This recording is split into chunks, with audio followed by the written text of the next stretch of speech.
Bueno, hola, buenos días. Mi nombre es Horacio Paulín, soy profesor titular de la Cátedra de Psicología y la Vida Cotidiana en la carrera de Trabajo Social, en nuestra querida Facultad de Ciencias Sociales de la UNC.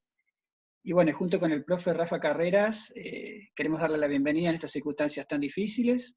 Todos estamos trabajando desde casa, cuidándonos y preocupados un poco por cómo esta situación se va a ir desarrollando. Así que bueno, un poco este es el mensaje de bienvenida que queríamos darles a ustedes y también compartir algunas precisiones de cómo vamos a ir a trabajar, de cómo hemos ido pensando en trabajar en esta materia.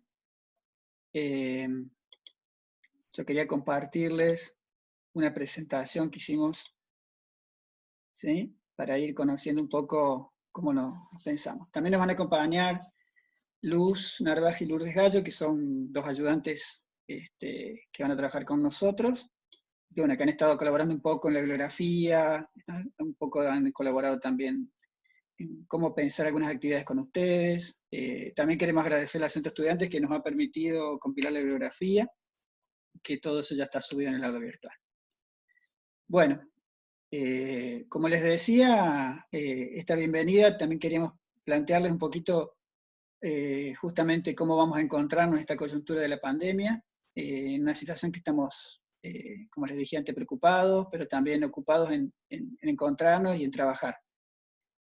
Y bueno, sabemos que no podemos hacer como que no pasa nada, la virtualización de las actividades tiene un límite, sin embargo es una oportunidad para encontrarnos.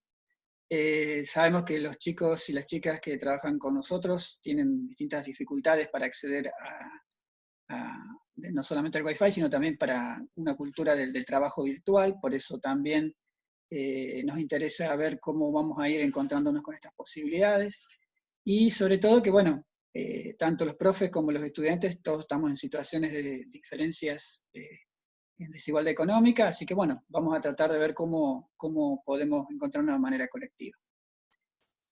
¿Qué hemos preparado en el aula virtual? Ustedes ya van a ver por dentro del aula virtual y van a encontrar, además del programa y la bibliografía compilada por el Centro de Estudiantes, van a encontrar presentaciones en PowerPoint, ¿no? Como esta que están viendo aquí, y en algunos casos, en la medida que nos vayamos animando y aprendiendo a poner la cara en estas nuevas formas de comunicarnos, vamos a ir poniendo audios o videos. También lo que por ahí nos interesa recuperar son algunas actividades de lectura sugerida y orientaciones bibliográficas. Es decir, ustedes vieron que hay un programa y el programa por ahí tiene un ordenamiento alfabético de la bibliografía, pero no es el ordenamiento de la secuencia de la lectura. Entonces por ahí a veces en las clases presenciales lo que hacemos es contextualizar los autores, decir por qué tiene sentido este autor o este material, y lo que vamos a hacer ahí un poco es ordenar un poco esa lectura o tratar de darles una sugerencia de cómo ordenarla. Eso lo vamos a hacer fundamentalmente con el cuadernillo de trabajos prácticos que ustedes tienen, que lo hicimos con el profesor Rafael Carreras, que es el profesor adjunto. Y bueno, el cuadernillo tiene dos objetivos. Cuando hacemos clases presenciales es básicamente ordenar los trabajos prácticos que le vamos proponiendo. Pero en este caso, la virtualidad, lo que hemos optado es porque ustedes vayan haciendo una lectura de la bibliografía, pero que vaya siendo ordenada en función de las actividades prácticas que les proponemos en el cuadernillo de trabajo práctico justamente. Bueno, y además vamos a tener la idea de que esos trabajos prácticos sean entregados con un recurso de tareas que va a tener un plazo de entrega. Bien. Una cosita más que queríamos proponerles, que bueno, estuvimos trabajando con las compañeras de la Cátedra de Estrategias y Espacios de intervención, y de alguna manera, acá está mal puesto en el Power, después lo vamos a corregir, pero bueno, estuvimos trabajando con la cátedra de la profesora titular Susana Andrada, y bueno, ellos nos propusieron, hacía rato que queríamos trabajar cosas juntas, porque son dos materias que se relacionan mucho, y bueno, y propusimos esta actividad que en realidad la pensaron ellas un poco, y nosotros nos sumamos con algunos textos y algunas cuestiones. Y la idea es un poco empezar a trabajar conociéndonos cómo estamos atravesando esta situación de aislamiento que se dice social, pero en realidad es un aislamiento físico, una distancia para evitar el contagio, y que es una medida de prevención muy clara. pero sin embargo no se convierte exactamente en un tratamiento social, sino que se va modificando en esta dinámica. Entonces, nos parecía importante preguntarles y que ustedes puedan elaborar un texto en el cual presentarse y contarnos cómo se modificó la vida cotidiana en tiempos de cuarentena, que es el título un poco que le han puesto nuestras compañeras. Entonces, la idea sería que ustedes realicen esta actividad, la piensen en grupo, la pueden hacer individual, y la suban a las 2 aulas virtuales de las materias. De esa forma vamos a poder conversar un poquito ahí, vamos a poder conversar un poquito sobre cómo la están pasando ustedes, qué dificultades han tenido, cómo han impactado estos cambios. Nosotros creemos que no solamente se dan afectaciones en las emociones y malestares, angustias, sino que también se dan formas colectivas de cuidado, formas de sostenernos en esta difícil situación. Entonces un poco es encontrarnos de otra manera a través de esta situación que no podemos dejar de lado.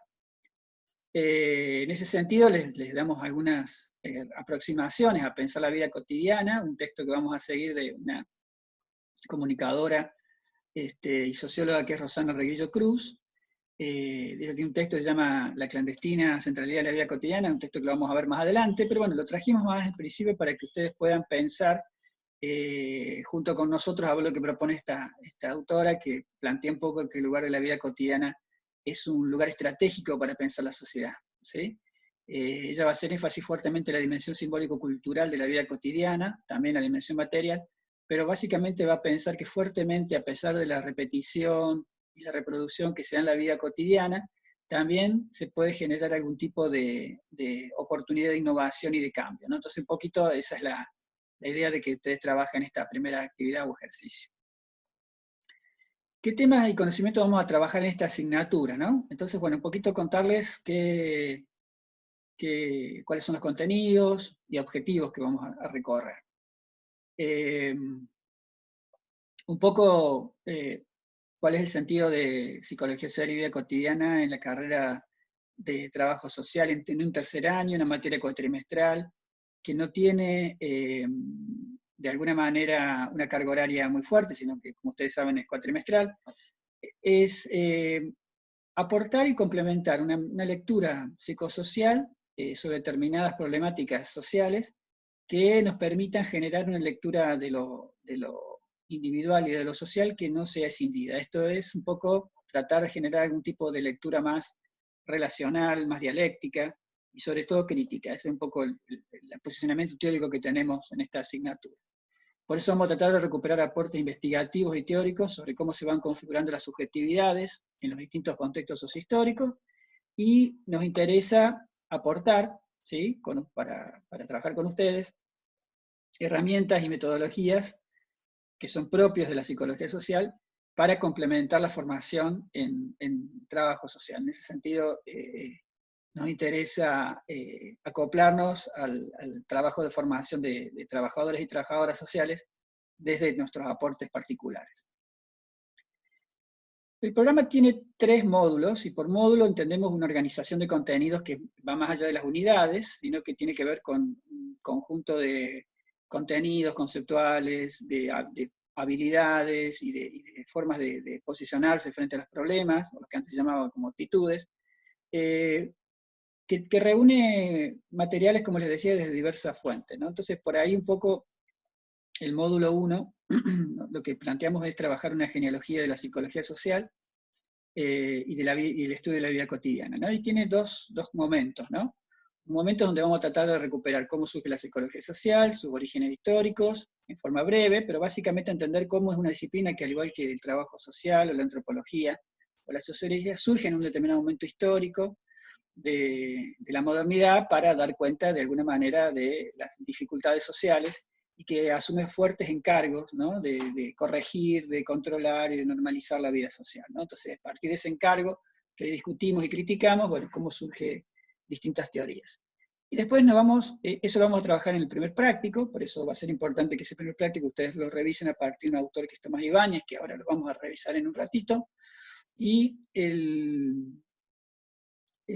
lo que vamos a hacer énfasis en este primer módulo es fuertemente, después de hacer este recorrido histórico, en algunos autores que nos parecen importantes, que son de nuestro contexto latinoamericano y que han dado una fuerte impronta, un modo de pensar la psicología social desde un punto de vista más grupal y comunitario en Latinoamérica. Entonces ahí vamos a recuperar autores como, que ustedes algunos ya conocen, como Ana Quiroga y Pichón Rivière, pero también autores como Marisa Montero, Ignacio Martín Baró, y distintos autores que nos permiten pensar los aportes de la psicología social en el trabajo comunitario, ya directamente en nuestro contexto.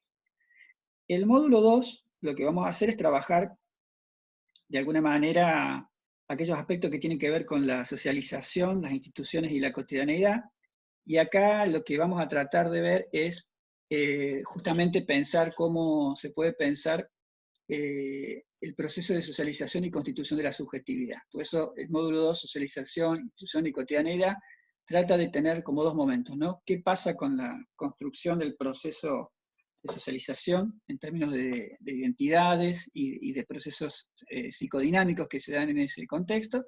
Y por otro lado, ¿qué pasa con la relación del sujeto a las instituciones, ¿no? Ahí vamos a trabajar autores que tienen que ver con algunas referencias a autores como Ana María Fernández, autores que han recuperado la posibilidad de pensar la socialización como una construcción social, como Peter Berger y Thomas Luhmann. Vamos a recuperar autores que de alguna manera han hecho un recorrido fuerte en pensar los procesos imaginarios sociales, los procesos de imaginario social como Castoriadis. Entonces, vamos a recuperar un poco esas relaciones.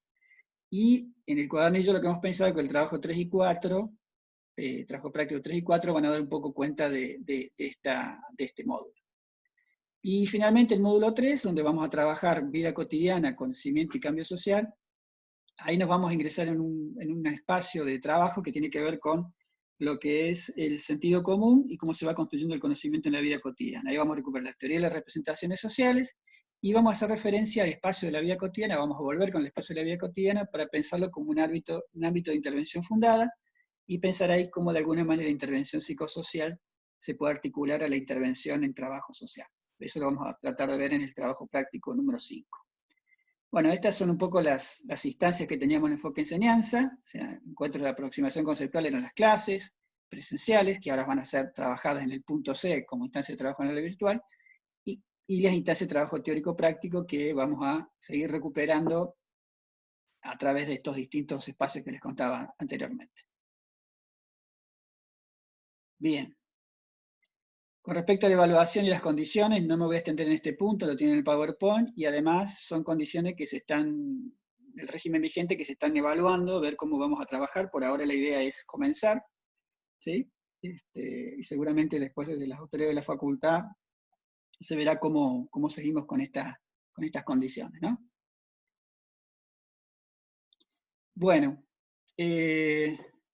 pensaba que en esta primera clase un poco podíamos empezar ya a discutir algunas cuestiones del primer módulo, en esto que pensamos como una genealogía, como un desarrollo histórico pensado en determinados contextos, y bueno, aquí lo que nos interesaba fuertemente era pensar la psicología social en relación a qué supuestos de conocimiento o de realidad, ya sea epistemológicos, ontológicos, pero también metodológicos se fueron dando en distintas posturas paradigmáticas en psicología social. Entonces, bueno, vamos a tratar de ver un poco que se ha ido configurando una tendencia más hegemónica de una cierta psicología social más orientada a una mirada psicologista, a una mirada que de alguna manera pensó que el trabajo científico guiado por la experimentación y por de alguna manera una filosofía más positivista en el conocimiento iba a generar solamente los únicos resultados válidos, y tratar de pensar cómo se fueron dando ciertas discusiones acerca de la relación individuo-sociedad en la psicología social. Entonces un poquito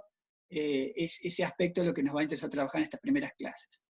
Y bueno, y también, para pensar ahí en ese sentido, cómo se puede recuperar discusiones actuales, ¿sí? Entre una psicología social, como yo les decía, más de corte hegemónica, más de corte positivista, y una psicología social más crítica, ¿sí? Que ha pensado los procesos psicológicos orientados más en la construcción social, y los aportes de la psicología social latinoamericana. Les quería remitir como una primera entrada al texto de Tomás Ibáñez Gracia, el cómo y el porqué de la psicología social, Tomás Ibáñez Gracia es un psicólogo social catalán, que ha trabajado en la Universidad Autónoma de Barcelona, ha trabajado y ha formado una generación muy importante de psicólogos sociales críticos, construccionistas, y bueno, es un autor interesante porque de alguna manera ofrece una lectura desde Cataluña sobre la psicología social, sobre todo norteamericana, y también ha tenido muchas convergencias con la psicología social latinoamericana. Y bueno, estas preguntas, que las vamos a recuperar en el práctico 1, tienen que ver con cómo acercarnos a nuestro campo de conocimiento, es decir, qué estudia la psicología social, cómo interviene, discutir un poquito si se diferencia y en qué de otras ciencias sociales, y qué diálogos puede sostener con el trabajo social. Y bueno, un poco posicionarnos de cómo tenemos la perspectiva de la psicología social en esta materia. Bueno, para nosotros entendemos que las preguntas centrales que nos podemos hacer en psicología social es cuáles son las condiciones objetivas y subjetivas en que se constituyen los sujetos en las distintas tramas, y cuáles son los procesos psicosociales que se involucran en ese aspecto. Por eso los procesos de la socialización, las representaciones sociales, los procesos de apropiación de la cultura, los procesos de resistencia, los procesos que tienen que ver con una lectura psicosocial de los movimientos sociales, nos parece que son los procesos que se van involucrando en el estudio de la vida cotidiana y que vamos a ir recorriendo más adelante. Y para nosotros la psicología social es, de alguna manera, un espacio multiteórico, como dice la parte más abajo de esta filmina. Es un espacio de desarrollo en el cual hay distintas posiciones teóricas. Nosotros asumimos una posición que intenta plantearse como crítica, eso después lo iremos charlando y lo iremos viendo con ustedes, y que bueno, que el posicionamiento ético-político es importante porque de ahí uno puede deducir o puede entender cómo se posiciona cada actor en el campo social para enfrentar y para trabajar desde ciertos principios políticos, ¿no? Entonces, bueno, un poco no lo pensamos como un campo neutro, no lo pensamos como una práctica desligada de lo ideológico, al contrario, estamos todo el tiempo discutiendo y planteándonos nuestras cuestiones éticas y políticas acerca de lo que vamos trabajando. Entonces, bueno, un poco ese es el posicionamiento que tenemos, ¿no? Y un poco recuperando una autores que tienen que ver con, en este caso, autoras, porque son todas mujeres, que en trabajo social han sido importantes. Por ejemplo, nosotros entendemos que el trabajo social ya tiene toda una definición, todo un desarrollo y una práctica fuerte en el trabajo con las problemáticas sociales. Y bueno, para nosotros, fíjense, si por objeto, por foco de estudio del trabajo social, recuperamos la idea de Nora King, que ha sido profe emérita de la Facultad de Sociales, en el sentido de abordar los procesos por los cuales los sujetos intentan defender o mejorar sus condiciones de vida, generando demandas y la búsqueda de nuevas expresiones de satisfacción de esas necesidades.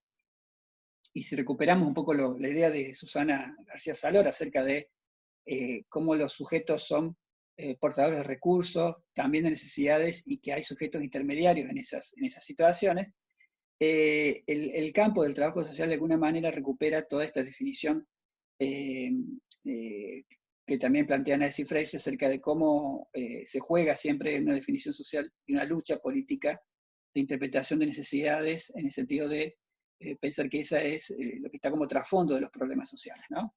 Y en ese marco, ubicado en las esferas que plantea Nora King en el campo de intervención del trabajo social en ese artículo, nosotros creemos que estamos justamente con los trabajadores sociales, con las trabajadoras sociales, en el campo de intervención que está intermediando entre las relaciones entre los sujetos, que podemos pensarlo como sujetos en condiciones de vulneración, pero también como sujetos que en determinadas condiciones son activos, son protagonistas y generan nuevas posibilidades, y relacionados con los espacios de producción cotidiana de la existencia social, y, por supuesto, la tensión que se da con las políticas del Estado, los márgenes que genera el mercado a través de la economía, las oportunidades laborales, las oportunidades educativas, en un marco de políticas y procesos de distribución del ingreso que van generando un espacio de tensión, un espacio de condicionamiento fuerte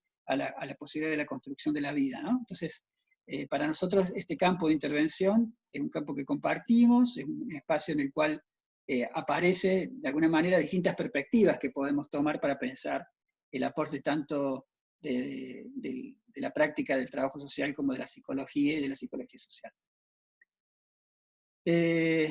Y bueno, un poco la posición que nosotros tomamos en ese sentido es que, bueno, la psicología social puede generar, de alguna manera, un campo de lectura de cómo se van construyendo los procesos subjetivos de una vida cotidiana, siempre situada histórica y socialmente, y que de alguna manera optamos por una direccionalidad profesional, es decir, optamos por un posicionamiento profesional y político orientado a generar intervenciones participativas, es decir, articuladas y situadas con colectivos y grupos sociales, con los cuales nos reúne la necesidad y la posibilidad de ampliar condiciones ampliar derechos, condiciones y procesos de subjetivación, porque nos interpela y nos conmueve la justicia y la vida digna, ¿no? Entonces, de alguna manera, eso es lo que nos orientamos en ese sentido. Y bueno, como segundo momento de esta clase, lo que nos parecía importante era recuperar un poquito qué aporta en este artículo Tomás Ibáñez, ¿no? Y hay una cuestión importante que él recupera acerca de cómo pensar la relación entre el individuo y la sociedad.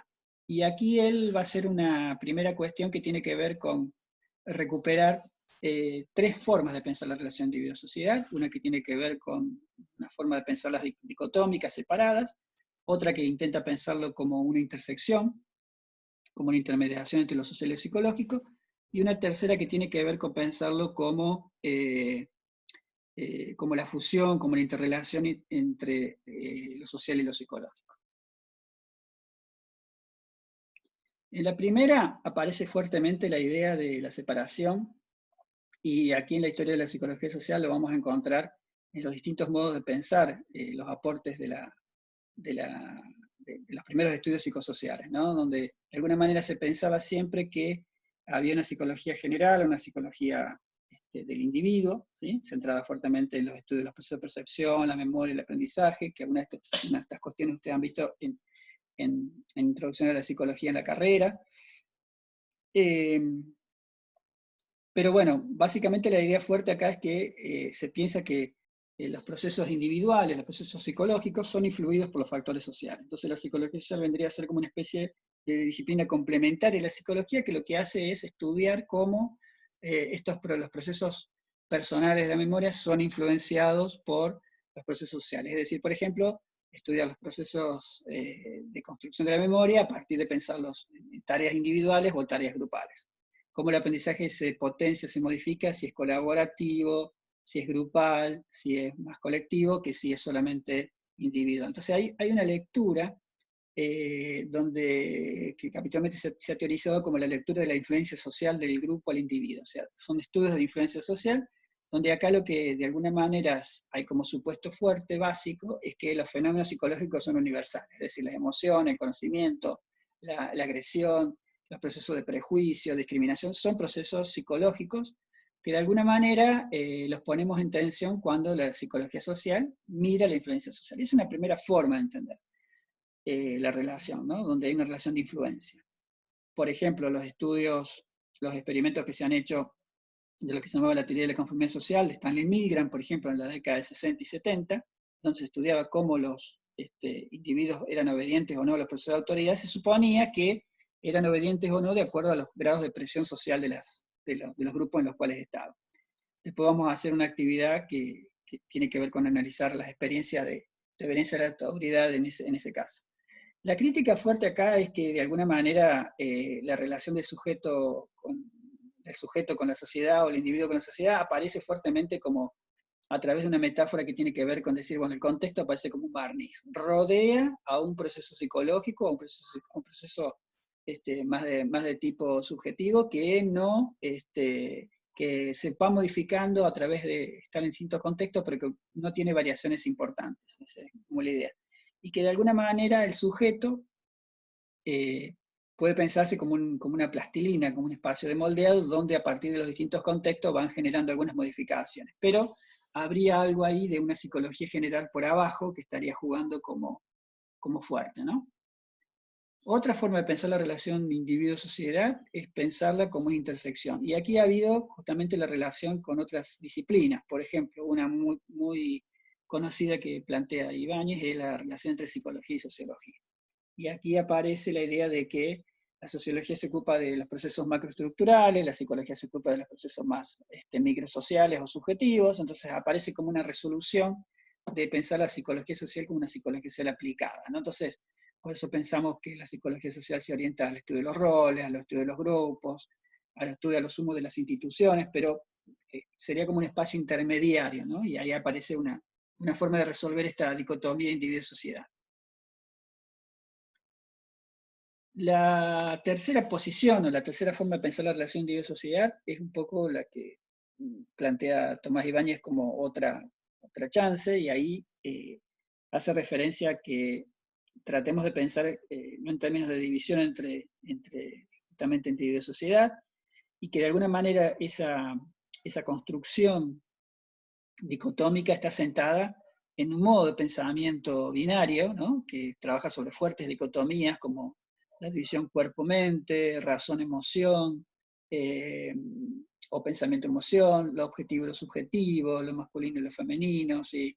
La naturaleza y la cultura. Es decir, todos los binarismos tienen que ver con un modo de pensamiento que no nos permite pensar en modelos ternarios, modelos de alguna manera que incorporen distintas alternativas más allá del binarismo, ¿no? Entonces, la posición fuerte que toma Ibáñez aquí es que en la relación individuo-social no hay un paralelismo, es decir, como en el primer momento que se decía o el individuo o la sociedad, ni tampoco una intersección, que sería la segunda posición que vimos recién, sino una relación de constitución.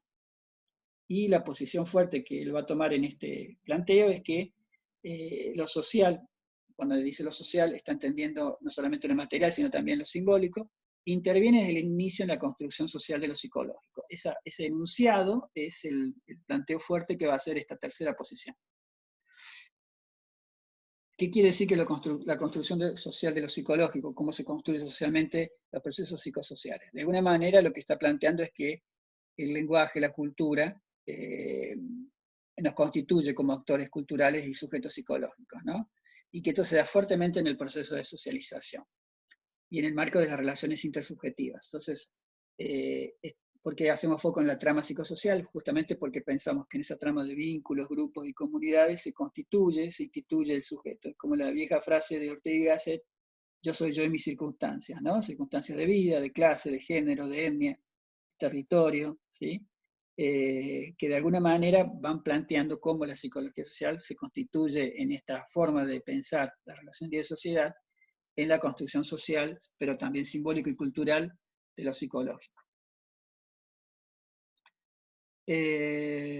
Bueno, hasta acá entonces un poquito como para ir contándoles que justamente la posibilidad de lectura de la relación de sociedad se da a partir de esta posición que plantea Ibáñez. Y bueno, la idea es que ustedes, a partir de estos señalamientos, puedan orientarse en la lectura de este texto, como los autores que vamos a seguir trabajando más adelante, ¿no? Donde van a plantear justamente un espacio de pensar la psicología social como crítica, y donde justamente, como lo planteamos antes, el espacio de intervención tiene que ver con la vida cotidiana, que lo vamos a entender no solamente como un espacio de reproducción social, sino también como un espacio habilitante para la novedad colectiva, que es un poco la posición que va a tomar fuertemente Rosana Reguillo, pero también Sergei Moscovici, que es un autor, un psicólogo social francés, Denis Jodelet también, y otros autores catalanes como Tomás Ibáñez Gracia y Lupicinio Iñiguez. Entonces, un poco en ese espacio de la vida cotidiana, vamos a recuperar el análisis y la transformación de las relaciones de poder en las tramas vinculadas de los sujetos, y cómo vamos a pensar sujetos e identidades no esencializados y sí contingentes. Y bueno, como modo de síntesis un poco de esta primera clase, tiene que ver con esta idea de pensar la psicología social como una disciplina que estudia cómo los fenómenos psicológicos están determinados por los procesos sociales y culturales, pero no una relación de influencia ni de intersección, sino una relación de constitución, y que de alguna manera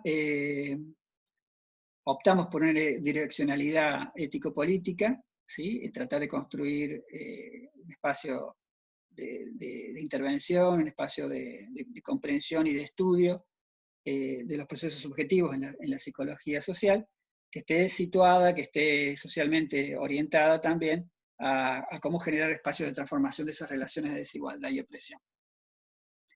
Bueno,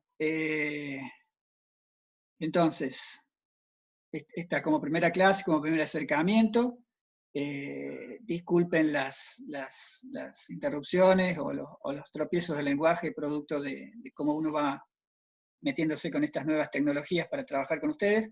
Esperemos que les sirva como orientación de lectura y esperemos que les sirva como primera entrada para meternos con psicología social y vida cotidiana. Y bueno, decirles que hasta la próxima clase y decirles que, bueno, que estamos en contacto con ustedes a través de la aula virtual. Ese va a ser el canal central del cual vamos a poner toda la información y en el cual vamos a conectarnos con ustedes.